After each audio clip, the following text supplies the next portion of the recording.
All right, welcome to January 19th. Today we will be reading Genesis 39:1 through 41:16, Matthew 12:46 through 13:23, Psalm 17:1 through 15, and Proverbs 3:33 through 35.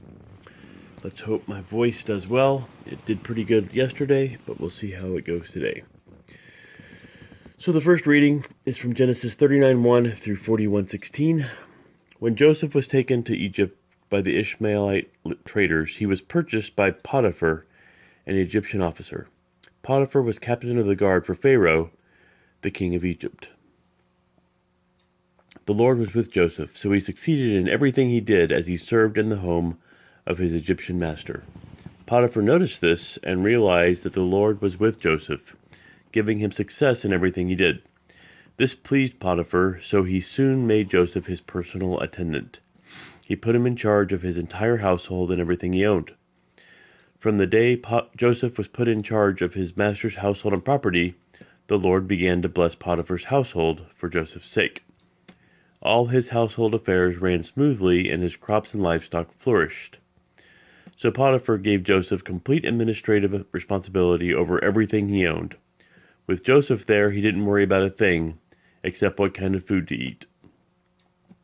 Joseph was a very handsome and well-built young man, and Potiphar's wife soon began to look at him lustfully. "Come and sleep with me," she demanded, but Joseph refused. "Look," he told her, "my master trusts me with everything in his entire household.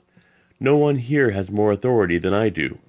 He has held back nothing from me except you, because you are his wife. How could I do such a wicked thing? It would be a great sin against God." She kept putting pressure on Joseph day after day, but he refused to sleep with her, and he kept out of her way as much as possible. One day, however, no one else was around when he went in to do his work. She came and grabbed him by his cloak, demanding, "Come on, sleep with me." Joseph tore himself away, but he left his cloak in her hand as he ran from the house.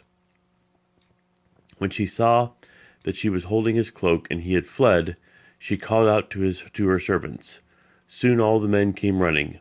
"Look," she said, "my husband has brought this Hebrew slave here to make fools of us. He came into my room to rape me, but I screamed. When he heard me scream, he ran outside and got away, but he left his cloak behind with me." She kept the cloak with her until her husband came home. Then she told him her story. "That Hebrew slave you've brought into our house tried to come in and fool around with me," she said. "But when I screamed, he ran outside, leaving his cloak with me." Potiphar was furious when he heard his wife's story about how Joseph had treated her. So he took Joseph and threw him into the prison where the king's prisoners were held, and there he remained. But the Lord was with Joseph in the prison, and showed him his faithful love. And the Lord made Joseph a favorite with the prison warden. Before long, the warden put Joseph in charge of all the other prisoners and over everything that happened in the prison. The warden had no more worries because Joseph took care of everything. The Lord was with him and caused everything he did to succeed. Sometime later, Pharaoh's chief cupbearer and chief baker offended their royal master. Pharaoh became angry with these two officials, and he put them in the prison where Joseph was, in the palace of the captain of the guard. They remained in prison for quite some time, and the captain of the guard assigned them to Joseph, who looked after them.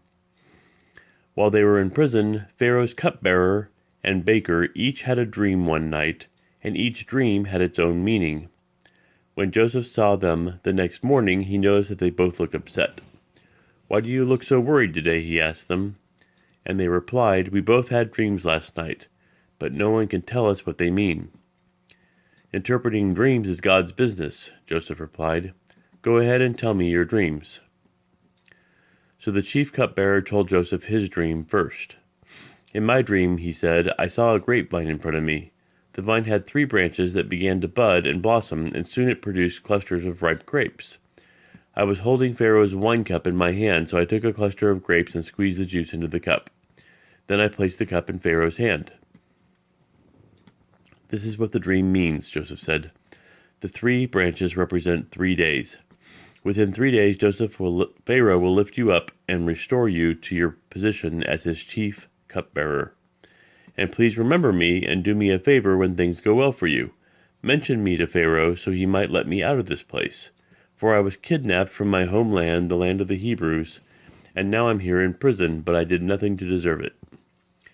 When the chief baker saw that Joseph had given the first dream such a positive interpretation, he said to Joseph, "I had a dream too. In my dream there were 3 baskets of white pastry stacked on my head. The top basket contained all kinds of pastries for Pharaoh, but the birds came and ate them from the basket on my head." "This is what the dream means," Joseph told him. "The 3 baskets also represent 3 days.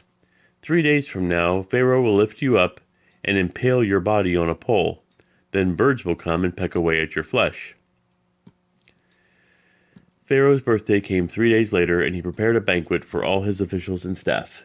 He summoned his chief cupbearer and chief baker to join the other officials. He then restored the chief cupbearer to his former position, so he could again hand Pharaoh his cup. But Pharaoh impaled the chief baker, just as Joseph had predicted when he interpreted his dream. Pharaoh's chief cupbearer, however, forgot all about Joseph, never giving him another thought. 2 full years later, Pharaoh dreamed that he was standing on the bank of the Nile River. In his dream, he saw 7 fat, healthy cows come up out of the river and begin grazing in the marsh grass. Then he saw 7 more cows come up behind them from the Nile, but these were scrawny and thin. These cows stood beside the fat cows on the riverbank. Then the scrawny thin cows ate the 7 healthy fat cows. At this point in the dream, Pharaoh woke up. But he fell asleep again and had a second dream. This time he saw 7 heads of grain, plump and beautiful, growing on a single stalk. Then 7 more heads of grain appeared, but these were shriveled and withered by the east wind. And these thin heads swallowed up the 7 plump, well-formed heads. Then Pharaoh woke up again and realized it was a dream.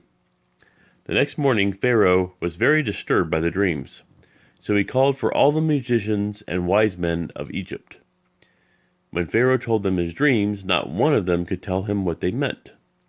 Finally, the king's chief cupbearer spoke up.